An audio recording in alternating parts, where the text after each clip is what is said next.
లక్షల్లో సంపాదించడం ఈ రోజుల్లో సాధ్యమా? అవును, ఇట్స్ పాసిబుల్. ఇన్వెస్ట్మెంట్ అక్కర్లేదు, రిస్క్ లేదు. ఇది డబ్ల్యూ కామర్స్. బాబు ఏజెంట్, నువ్వు చేసిన పనికి ముసలి ఇదంతా తుడిపించింది ఇవాళ నా చేత. ఇదిగో ఇదంతా తుడిపించింది. ఇప్పుడు అదంతా చూసుకొచ్చాను నేను పడుతున్నా నీకు. ఏంటి నువ్వు చెప్పిన పని ఏంటి, ఇక్కడ జరిగే పని ఏంటి? నువ్వు నువ్వు ఎలాంటి మనిషి అంటే నువ్వు ఏంటి అలాంటి మనిషి నువ్వు కంగారు పడతావు. నువ్వు ఏమన్నావు, నువ్వు ఏం చేసావు మరి నాకు అర్థం కావట్లేదు. ఇగో ఇదంతా తుడిచాను, ఇదంతా తుడిపించింది మొత్తం.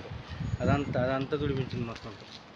ఏజెంట్ మాయ మాటలు నమ్మి కువైట్ దేశంలో జైలు జీవితం అనుభవిస్తున్నాడు నర్సాపురానికి చెందిన కొడమంచిలి రమేష్. ఏజెంట్ మాటలకు అక్కడ డ్రైవర్ పని అని చెప్తే తీరా అక్కడికి వెళ్ళిన తర్వాత దాదాపు 4-5 కుటుంబాలకు అతన్ని డ్రైవర్గా పనిచేస్తున్నారు. అంతేకాకుండా ఆ షేక్ కుటుంబానికి సంబంధించి గొర్రెల కాపరిగా కూడా అతన్ని పనిచేస్తున్నారంటూ కుటుంబ సభ్యులు తీవ్ర ఆందోళన వ్యక్తం చేస్తున్నారు. ప్రస్తుతం పశ్చిమ గోదావరి జిల్లాలోని నరసాపురంకు చెందిన కొడమంచిలి రమేష్ గత డిసెంబర్లో కువైట్ దేశం వెళ్ళాడు, పెనుగొండకు చెందిన ఒక ఏజెంట్ మాటలతో. అయితే వెళ్ళిన దగ్గర నుంచి కూడా నరక యాతన అనుభవిస్తున్నాడు. గత కొన్ని రోజుల క్రితమే తాను జైలుకు వెళ్తున్నానంటూ పెట్టిన చిన్న వాయిస్ మెసేజ్తో ప్రస్తుతం కుటుంబ సభ్యులు కంగు తింటున్నారు. ఏజెంట్ను సంప్రదిస్తే మరికొంత డబ్బు కడితేనే కానీ మీ వ్యక్తి ఇక్కడకు రాడని చెప్పడంతో కుటుంబ సభ్యులు ఆందోళన వ్యక్తం చేస్తున్నారు. ప్రస్తుతం కుటుంబ సభ్యులు ఉన్నారు. అసలు ఏం జరిగింది, ఎందుకు వెళ్ళారు అతను అనేది వారి మాటలోనే ఉందాం. మీకు ఏమవుతారు, అసలు ఎందుకు వెళ్ళాల్సి వచ్చింది? సార్, కొడమంచిలి రమేష్ మా హస్బెండ్ సార్. నా పేరు కుమారి. మా పెద్ద బాబుకి హైపర్ యాక్టివిటీ, ఆటిజం ఉండడం వల్ల మా హస్బెండ్ కువైట్కి వెళ్ళవలసి వచ్చింది. అతనికి కూడా హెల్త్ బాగోక 2 ఆపరేషన్స్ అయి జరిగినాయి కూడా మా హస్బెండ్కి. అయినా కానీ బాబుకి ట్రీట్మెంట్ కోసం వెళ్ళాలి అనేసి అంత దూరం వెళ్ళారు సార్. మేము ఆల్రెడీ ఏజెంట్కి చెప్పాం, ఇంట్లో పని అయితే రారు, కంపెనీ పని అయితే వస్తారు అని మేము ముందే చెప్పాం సార్. మా హస్బెండ్కి ఆల్రెడీ 10 years ఎక్స్పీరియన్స్ కువైట్లో. ఇంట్లో పని తీయడానికి, ఇంట్లో వీసా తీయడానికి చాలామంది ఉన్నారు సార్. కానీ మేము ఇంట్లో పని వద్దు, కంపెనీయే కావాలనేసి ఏజెంట్ని పట్టుకున్నాం సార్. ఆ ఏజెంటు కంపెనీ అని అబద్ధాలు చెప్పి. ఏజెంట్ ఎవరు, ఎక్కడ వ్యక్తి? పెనుగొండ సార్.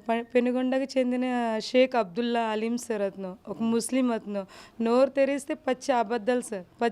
అల్లా సాక్షి అంటాడు, నా బిడ్డల సాక్షి అంటాడు, నా భార్య సాక్షి, మీరు డబ్బులు కట్టండి అవి అని ఎన్నెన్నెన్నో మాటలు చెప్పేసి మాయ మాటలు చెప్పాడు సార్. మాయ మాటలు చెప్పేసి అక్కడ ఎయిర్పోర్ట్లోకి దిగిన వెంటనే ఇంటి యజమానుడు వచ్చి తీసుకుని వెళ్ళాడు సార్. అప్పుడే మాకు ఫోన్ చేసి మా హస్బెండ్ చెప్పాడు, రత్న ఇది కంపెనీ కాదు, ఇది ఇంట్లో పని, నన్ను కంపెనీ అని చెప్పి ఇంట్లో పెట్టేశాడు ఈ షేక్ అబ్దుల్లా. మార్చేస్తాను అన్నాడు. మార్చే రకంగా ఉండడు ఇది అయ్యని చెప్పారు సార్ మా హస్బెండ్ నాకు ఆల్రెడీ. చెప్పిన తర్వాత అక్కడ ఇంట్లో తీసుకెళ్తే బాత్రూమ్లు కడిగించారంట, ఛాయ్ గవ్వ చేయించారు, గొర్రెల కాపరి కింద గొర్రెలకి 5-6-50 ఇంకా ఎంతో వెయిట్ ఉంటుంది ఆ బస్తాన్ని పట్టుకెళ్ళి గొర్రెలకి మేత వేయమన్నారంట సార్.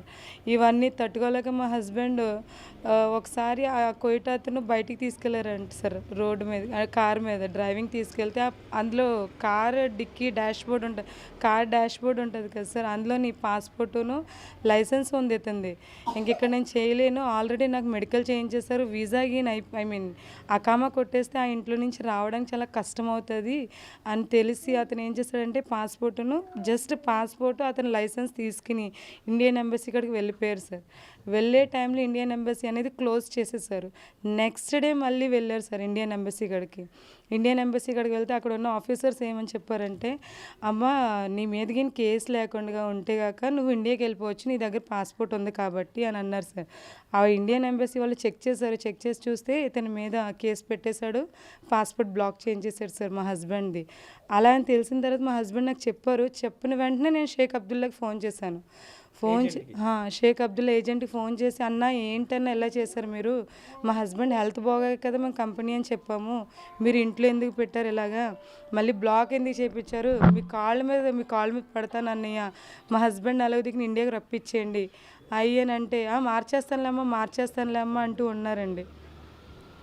మార్చేస్తానని చెప్పి మా దగ్గర 30,000 మళ్ళీ కట్టించుకున్నాడు. మొదట వెళ్ళినప్పుడు ఎంత కట్టారు మీరు ఏజెంట్కి? మొదట వీసా వస్తుంది అని తెలిసి ఒక 20,000 కట్టించుకున్నాడు. వీసా వచ్చిన తర్వాత మళ్ళీ మెడికల్కి వాటికి మొత్తం టోటల్ కలిపి 2,78,000 అంత అవ్వింది సార్. కానీ మెయిన్ ఏంటంటే అతని పేరుతో మేము అంటే ఫోన్పే చేసినంత 2,80,000 78,000 ఎంత వచ్చింది. మామూలుగా ఫోన్పే కాకుండా క్యాష్ హ్యాండ్ ఇచ్చిందేమో అది వేరుగా కలిపితే టోటల్గా మాకు చాలా ఎక్కువ అవ్వింది సార్. నేను బంగారం లోన్లు పెట్టేసి అప్పుల పాలు అయిపోయి ఆల్రెడీ నా కొడుకు కోసం అప్పుల పాలు అయిపోయాం సార్. అవన్నీ కూడా నా దగ్గర రిసిప్ట్స్ ఉన్నాయి. ఆ ఏజెంట్ మాట్లాడిన రికార్డింగ్స్ కూడా ఉన్నాయి సార్ అన్నీని. ఇంకొక ఏజెంట్ పంపించారు, అతను కూడా ముస్లిమే. ఇక్కడ మా మామయ్య గారు ద్వారాగా వచ్చారు అతను కూడా వచ్చి 15,000 నైట్ తీసుకుని వెళ్ళారు సార్. అతను ఫోన్ చేస్తుంటే ఇప్పుడు no calls no response sir. మీకు ఏజెంట్ అలా పరిచయం? మాకు ఏజెంట్ మా తమ్ముడు ద్వారా పరిచయం అవ్వారు సార్. ఇక్కడ ఎదురు ఉంటారు ఈ ఏజెంట్, ఇక్కడ మా తమ్ముడు అనేసి. అతను మీ బ్రదర్ వాళ్ళు వెళ్తే ఉన్నాడా, పెనుగొండలో ఉన్నాడా? మేము ఆల్రెడీ ఇక్కడ పోలీస్ స్టేషన్కి వెళ్ళి కంప్లైంట్ ఇస్తే అక్కడ ఎస్ఐ గారు కానిస్టేబుల్ పంపిస్తే వెళ్ళి చూసేటప్పటికి ఎవరూ లేరు సార్. ఖాళీ మొత్తం తాళం వేసేసి వెళ్ళిపోయారు సార్ వాళ్ళు. ఫ్యామిలీ ఎవరు లేరు? ఫ్యామిలీ ఎవరు లేరు సార్ అక్కడ. మీ భర్తకి మీకు ఎప్పుడు కమ్యూనికేషన్ గ్యాప్ వచ్చింది? అంటే మీకు అక్కడ ఫోన్ కాల్ మీకు ఎప్పుడు గ్యాప్ వచ్చింది? ఎన్ని రోజుల నుంచి మీరు మాట్లాడడం అనేది సాటర్డే నైట్ ఇక్కడ టైమింగ్ అయితే కాక 10:47 ఎంతో మెసేజ్ వచ్చింది సార్. రత్న, నన్ను పోలీసులు తీసుకుని వెళ్ళిపోతున్నారు, నేను ఇంకా పిల్లలు జాగ్రత్త అన్నట్టుగా ఒక లాస్ట్ మెసేజ్ అదే పెట్టారు సార్ నాకు. ఇంకా ఆ రోజు నుంచి ఈ రోజు వరకు నాకు మెసేజ్ లేదు, కాల్ లేదు, ఏమీ లేదు సార్. నా కొడుకు ట్రీట్మెంట్ కోసం వెళ్ళారు సార్ అతను అక్కడికి. కొడుకు ట్రీట్మెంట్ లేదు, ఏమీ లేదు. అతను చూస్తే జైల్లో పెట్టేశారు, ఫింగర్స్ ఏం చేస్తానన్నారు సార్.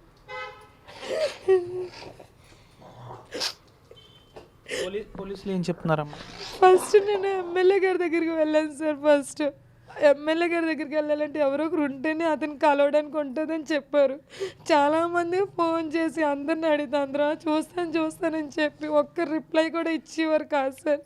ఒకరోజు నేనే వెళ్ళిపోయాను, డైరెక్ట్గా వెళ్ళేటప్పటికి అక్కడ ఎమ్మెల్యే గారు ఉన్నారు సార్. అతని కాళ్ళ మీద పడి చెప్పాను సార్, ఇలా మా హస్బెండ్ ఇలా ఇరుక్కుపోయారు అని. అతను వెంటనే అన్నారు, రేపు రామ్మా, రేపు కంప్లైంట్ ఇద్దిగా నేను చెప్పారు. మళ్ళీ నెక్స్ట్ డే వెళ్ళాను సార్. నెక్స్ట్ డే వెళ్ళేటప్పటికి సార్ లేరు, ఇంకా అక్కడ మామూలుగా కంప్లైంట్ ఇచ్చేసి వచ్చేసాను సార్.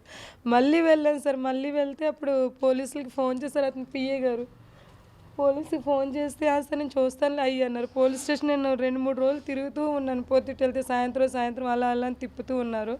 కానీ బాగానే తర్వాత మళ్ళీ అతను కొంచెం కేర్ తీసుకున్నారు సార్. ఎమ్మెల్యే సార్ ఫోన్ చేసి సిఏ సార్కి చెప్తే అప్పుడు సిఏ సార్ తీసుకున్నారు సార్. మాకు మీ భర్త అంటే కువైట్ దేశంలో జైల్లో ఉన్నారనుకుంటున్నారా లేకపోతే ఎక్కడ ఉన్నాడు అనుకుంటున్నారా? సార్ అర్థం కావట్లేదు. మాకు కాల్ లేదు, ఏమీ లేదు సార్. జస్ట్ మాకు మెసేజ్ ఒకటే వచ్చింది, రత్న నన్ను పోలీసులు తీసుకెళ్ళిపోతున్నారు. ఇప్పుడు పోలీస్ స్టేషన్లో ఉన్నాడా, జైల్లో ఉన్నాడా అసలు? ఇప్పుడు ఎక్కడైనా బయట ఉంటే ఒకవేళ మీకు ఫోన్ అయినా చేద్దరు కదా, అంటే జైల్లో ఉన్నారు అనుకుంటున్నారు? అవును సార్, నాకు ఫోన్ కాల్ రాలేదు అంటే కంపల్సరీ అతను జైల్లోనే ఉండే ఉంటాడు సార్. ఎందుకనంటే అతను బయట ఉంటే నాకు కంపల్సరీ ఒక మెసేజ్ అన్నాడు, నాకు ఎట్టకపోయినా పిల్లల కోసమైనా పెడతారు సార్ అతను. మీరు స్టోర్ క్రియేట్ చేసి లింక్ లేదా క్యూఆర్ ని షేర్ చేస్తారు, కస్టమర్ ఆర్డర్ ప్లేస్ చేస్తారు, డెలివరీ, రిటర్న్స్, రిఫండ్స్ అన్ని ప్లాట్ఫామ్ హ్యాండిల్ చేస్తుంది. అంటే తను రావాలంటే మరికొంత డబ్బులు అడిగినట్టు కూడా తెలుస్తుంది ఏజెంట్. ఇంకెంత అడిగారు? అవును సార్, ఏమన్నారంటే మీ హస్బెండ్ ఇండియాకి ఎందుకులే, బ్లాక్ తీయనంటున్నాడు కాబట్టి ఆ ఏజెంట్ కోయిటా అతను బ్లాక్ తీయనంటున్నాడు కాబట్టి అక్కడే పని చేసుకోమని చెప్పు, 300 దినార్లు ఇచ్చేయమని చెప్పు, 300 దినార్లు ఇస్తే అతనికి తనాలు ఇచ్చేస్తామని చెప్పారు సార్. తనాలు ఇచ్చేస్తానంటే నేను ఇంకా నైట్కి నైట్ నేను మా అత్తయ్య వెళ్ళి ఆళ్ళని అప్పు అయ్యి అడిగేసి 300 దినార్లు రెడీ చేస్తే 50 దినార్లు నాకు కట్టు అని అన్నాడు సార్ ఇంకో ఏజెంట్ ద్వారాగా. నేను అన్నా నేను 50 దినార్లు ఇస్తాను, 50 అంటే మొత్తం 15,000 ఎంత అవ్వింది సార్. అది 50 దినార్లు ఈ టోటల్గా 300 దినార్లు అంటే 87,000, 89,000 ఎంత వస్తుంది సార్ ఇండియన్ మనీ. ఆ అమౌంట్ కూడా నేను ఎలా దిక్కుని పోజేస్తే వాళ్ళ లాస్ట్కి అది కూడా ఆ 50 దినార్లు ఏజెంట్ తీసుకున్నాడు. కన్వై ఏమవునాయో మనకు తెలియదు సార్, అది హస్బెండ్ దగ్గర ఉన్నాయో లేకపోతే ఎవరి దగ్గర ఉన్నాయో తెలియదు. కానీ అవి మాత్రం అట్టుకెళ్ళారు సార్. ఆ కోయిటా అతను ఇంకో కోయిటా అతను పంపిస్తే అతను అన్నాడు, నువ్వు ఎందుకు వస్తున్నావు, నువ్వు వచ్చిన వేస్ట్, నేను నీకు ఇవ్వను అన్నట్టుగా కోయిటా అతను చెప్పేసి పంపించేస్తే ఈ కోయిటా అతను ఈ ఏజెంట్కి ఫోన్ చేసి అంటున్నాడు, ఏ రాలేదు అయ్యని అబద్ధాలు చెప్తున్నాడు సార్ ఆ కోయిటా అతను. ఈ ఏజెంట్ ఏమో ఏమ్మా మీ ఓడు వెళ్ళలేదంటే అయ్యని ఇతను ఎగరడం సార్. మీరందరూ మీకు మెంటల్ వచ్చేసింది, మీకు సైకాట్రిస్ట్ మీరు వెళ్ళి ట్రీట్మెంట్ తీయించుకోండి, మీరు మెంటల్ హాస్పిటల్లో ఉండాలి అయ్యని ఆ షేక్ అబ్దుల్లా అలీం అన్నాడు సార్ ఏజెంట్ మమ్మల్ని. ప్రతిరోజు నేను అడుగుతూనే ఉన్నాను సార్, అన్న వద్దన్న మాకు అక్కడ పని వద్దు ఏమీ వద్దు, బ్లాక్ తీసేసి ఇండియాకి పంపించండి, నెక్స్ట్ మాకు బాగుంటే మేమే వెళ్తాం, మీ మీద మేము ఏమీ అన్నమాట. మీరు ఏం కోరుకుంటున్నారు? తన స్వదేశానికి వస్తే చాలనుకుంటున్నారా? తన ఫింగర్స్ లేకుండా మా ఇండియాకి రావాలని నేను ఎంతో అడిగాను సార్ ఆ అన్నయ్యని. ఆ అన్నయ్య మాత్రం లేదు, మీ హస్బెండ్కి ఇండియాకి రావాలి అంటే 6 సంవత్సరాలైనా 7 సంవత్సరాలైనా రాడు అని చెప్పాడు సార్ ఆ ఏజెంట్ మాతోని. అది విని మాకు ఇంక ప్రతిరోజు మేము తిండి తిప్పలు మానేసి 5వ రోజులో అన్నయ్యతో ఫోన్లో కంటిన్యూగా ఉండేదాన్ని సార్. అన్న ప్లీజ్ అన్న బ్లాగ్ తీసామని చెప్పన్న, టికెట్ కావాలని నేను వేసుకుంటాను, మా హస్బెండ్ నాకు అప్పు చెప్పండి అన్నాను నేను. అయినా సరే అన్నీ ఒప్పుకోవాలి. 5 రోజులు నా పిల్లలకు కూడా నేను అన్నమో తినిపించేదాన్ని కాదు, ఏమీ చేయించేదాన్ని, అలాగే మీ అబ్బాయికి ఏంటమ్మా ప్రాబ్లం ఏంటి? మా అబ్బాయికి autism sir, autism hyper activity, వాడికి మాటలు కూడా సరిగ్గా రావు, వాడికి ఏమీ తెలియదు సార్, ఇలా పరిగెడుతూనే ఉంటాడు, అన్నం కూడా ఏమి తినడం రాదు, ఏమీ తెలియదు సార్ వాడికి. వాడు అలా ఉంటాడు సార్. వాడి ట్రీట్మెంట్, వాడు ఫస్ట్ స్టార్టింగ్లో ఇంకా దారుణంగా ఉండేవాడు సార్. వాడు ఎంత దారుణంగా ఉండేవాడు అంటే ఇక్కడ ప్రైవేట్ స్కూల్లో ఇంకో సార్ కాళ్ళ మీద పడేది, సార్ మా వాడిని కొంచెం జాయిన్ చేయించుకోండి అంటే ఆ సార్ చాలా మంచి అతను అన్నారు, సరే అమ్మ నువ్వు ఉండి నీ బాబు నువ్వు చూసుకుంటూ ఉండు అంటే. అక్కడ వెళ్ళిన తర్వాత మా బాబు కవర్ అనేది అవ్వడు సార్. ఈ కవర్ అవుతున్నాడు కదా రత్న, అయితే మనం నేను కోయిట వెళ్ళి నేను ఏదో ఒకటి డబ్బులు పంపిస్తాను, నువ్వు ట్రీట్మెంట్ చేస్తాడు, కవర్ అవుతాడు రత్న అనేసి వెళ్ళాడు సార్ అతను మా హస్బెండ్. లేకపోతే వెళ్ళే అవసరం లేదు సార్. నాకు 2 పిల్లలు అంతే సార్. ఆ 2 పిల్లల్ని పోషించడానికి ఇక్కడ ఏదో ఒకటి పని చేసుకుంటే అయిపోతుంది. కాదంటే బాబుకి ట్రీట్మెంట్ కోసమే వెళ్ళాడు సార్ మా హస్బెండ్. అతనికి 2 ఆపరేషన్స్ అవునాయి సార్. హెర్నీ ఆపరేషన్, ఫైల్స్ అన్నీ అవునాయి. అయినా కానీ పిల్లల కోసం ఆలోచించి వెళ్ళాడు సార్. అలా జరిగితే ఏజెంట్ చాలా మోసం చేశాడు సార్ మమ్మల్ని. ఈ వీక్నెస్ పట్టేసుకుని ఇతను చాలా మాతో గేమ్ ఆడాడు సార్. మీరు అందరూ పిచ్చా, మీరు మెంటలా, మీరు ఇక్కడ ఉండకూడదు, మీరు మెంటల్ హాస్పిటల్లో ఉండాలి అని ప్రతిరోజు అంటూనే ఉండేవాడు సార్. వాళ్ళ వైఫ్ కూడా పెద్ద మాట్లాడి సార్. నేను అలాగే వదిన ప్లీజ్ వదిన, మా హస్బెండ్ బ్లాక్ తీయించండి వదిన, టికెట్ నేను పెట్టుకుంటాను వదిన అన్నా సరే ఇని వాళ్ళు కాదు సార్, వాళ్ళు మార్చేస్తాను. అబ్బాయి అమ్మతాను మా అబ్బాయి పెనుగుంటన్న ఏజెంట్ ఇలా మోసం చేశాడండి బాబా. ఇంత డబ్బు తీసేసుకుని నా కొడుకుని అన్యాయం చేశాడు. ఇప్పుడు ఏమంటున్నారు వాళ్ళు? ఏజెంట్ ఏమంటున్నాడు? సమాధానం లేదండి, ఫోన్ లేదు, సమాధానం లేదు.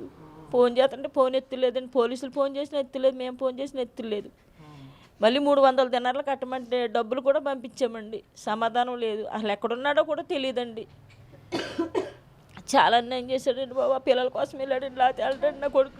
మీతో లాస్ట్ ఎప్పుడు మాట్లాడాడమ్మా మీ అబ్బాయి? మెసేజ్ పెట్టాడండి బాబు, అంతే. మీతో మాట్లాడేవాడు, రోజు పిల్లల్ని చూసేవాడు, మాట్లాడేవాడు. అమ్మ నేను ఇలా ఉన్నాను, ఇలా బయటకు వచ్చేసానమ్మా, ఇంట్లో చాలా హింస పెట్టేశాను, నేను చేయలేనమ్మా, నేను అన్నీ చెప్పేవాడండి. 4 కుటుంబాలమ్మా, నేను ఆపరేషన్ అయిందమ్మా, నాకు అన్నం అరుగుతులేదు, పులితెనుపులు వచ్చేసి నేను చేయలేకపోతున్నానమ్మా, నేను వచ్చేస్తానమ్మా అని కూడా అన్నాడండి. చాలా ఇబ్బంది పెట్టేస్తున్నారు, గొర్రెలు కాడ తీసుకుపోతున్నారు నన్ను. మళ్ళీ ఇంట్లో నైట్ అంతా తెల్లవారు దివానీలు ఎట్టేస్తున్నారు, బాత్రూమ్లు కడిగేస్తున్నారు, అన్నీ చేస్తున్నారమ్మా. 4 కుటుంబాలు వాళ్ళు ఎవరి కేకేతాలు కూడా వెళ్ళకపోతే ఊరుకుంటలేదమ్మా బాబా అని అన్నీ చెప్పేవాడు అండి. రోజు అన్నీ చెప్పేవాడు. అలా ఏం కోరుకుంటున్నారు? మా బిడ్డ మా ఇంటికి వచ్చేయాలండి బాబా, మా ఇంటికి వచ్చేయాడు. మేము ఎంత డబ్బు అయితే పెట్టాం ఆ డబ్బు అంతా ఇవ్వాలాడు. నా కొడుకు జీవితాన్ని లైఫ్ లేకుండా చేశాడు, నా కొడుకు లైఫ్ చూపించలేడు. నా బిడ్డలు చూడండి బాబా, చిన్న పిల్లలు చూడండి బాబా, పిల్లడి కోసం వెళ్ళాడు, లేకపోతే వెళ్ళాడు. నా కొడుకు ఇక్కడే డ్రైవర్ చేసుకునేవాడు. అన్న 2 సంవత్సరాలు చేసుకుని నా కొడుకుని బాగా చేయించుకుంటానమ్మా, నా పిల్లలు చూస్తూ ఉండమని చెప్పి వెళ్ళాడండి బాబా. ఇలాగ అయిపోయింది. అమాయకుల్ని ఆసరా చేసుకుని కొందరు ఏజెంట్లు చేస్తున్న నీచమైన నికృష్టమైన పనులు ఇవే అనే చెప్పాలి. ఇక్కడ చెప్పిన పని ఒకటి, అక్కడికి తీరా వెళ్ళిన తర్వాత చేస్తున్న పని ఒకటి. ఈ కుటుంబం దీన అవస్థ మనం చూడొచ్చు. కేవలం రమేష్కు 2 కుమారులు. పెద్ద కుమారుడు అటిజం వ్యాధితో దాదాపు తాను హైపర్ యాక్టివిటీ, ఎవరి మాట కూడా విండు, అటు ఇటు తిరుగుతుంటాడు, మనం చూసుకోవచ్చు. తాను అబ్బాయి పరిస్థితి చూస్తే ఉదయం నుంచి, అంటే నిద్ర లేచిన దగ్గర నుంచి సాయంత్రం వరకు తనతో పాటు ఒక మనిషి ఉండాల్సిందే. ఆ బాధ్యతను ఎవరైతే రమేష్ భార్య ఉందో, కుమారుడి కన్న తల్లి ఉదయం నుంచి సాయంత్రం వరకు చూసుకుంటుంది. అయితే దీనికి సంబంధించి ట్రీట్మెంట్ కోసం దాదాపు డబ్బులు ఖర్చు అవుతాయనే ఉద్దేశంతో కువైట్ వెళ్తే కాస్త డబ్బులు వెనకేసుకుని దానితో ఈ వైద్యం చేయించవచ్చు అనే ఒక ఆశతో కువైట్ దేశం వెళ్తే ఏజెంట్ చేసిన దారుణమైన పని ఇది. అయితే అనేక ఇబ్బందులు అక్కడ పడుతున్నప్పటికీ కూడా చాలా ఇబ్బందులు పడ్డాడంటూ తన భార్యతో పాటు బాధితుడు తల్లి కూడా వాపోతుంది. ఏజెంట్ను శిక్షించాలి, అంతేకాకుండా తన కుమారుని స్వదేశానికి రప్పించాలంటున్నారు. దాదాపు తమతో మాట్లాడి 5 నుంచి 6 రోజులు కావస్తుంది. తను జైల్లో ఉన్నాడా లేకపోతే ఎక్కడ ఉన్నాడా అనేది అయితే ప్రశ్నార్థకంగా మారిందని కుటుంబ సభ్యులు ఆరోపిస్తున్నారు. వీరి రోదనలు అయితే మిన్నంటున్నాయి. తమ కుమారుని తమ భర్తని ఎలా అయినా సరే అధికారులు స్వదేశానికి రప్పించాలని వీరు వేడుకుంటున్నారు. కేవలం కుమారుని వైద్య చికిత్స కోసం వెళ్ళిన తండ్రి పడుతున్న బాధ అక్కడి నుంచి మనం చూస్తే వర్ణనాతీతమని చెప్పాలి. తన భర్తను స్వదేశానికి రప్పించాలని వారి భార్య అయితే కోరుతుంది. వీడియో జనశేఖర్తో మనోజ్ RTV పశ్చిమ గోదావరి జిల్లా నర్సాపురం నుంచి. హోమ్ మేకర్ అయినా, కంటెంట్ క్రియేటర్ అయినా, కిరాణా షాప్ ఓనర్ అయినా అందరికీ సమాన అవకాశం. భారతదేశం మొత్తం మీద దాదాపు 25,000 మందికి పైగా WCommerce తో స్టోర్స్ నడుపుతున్నారు. Visit www.wcommerce.store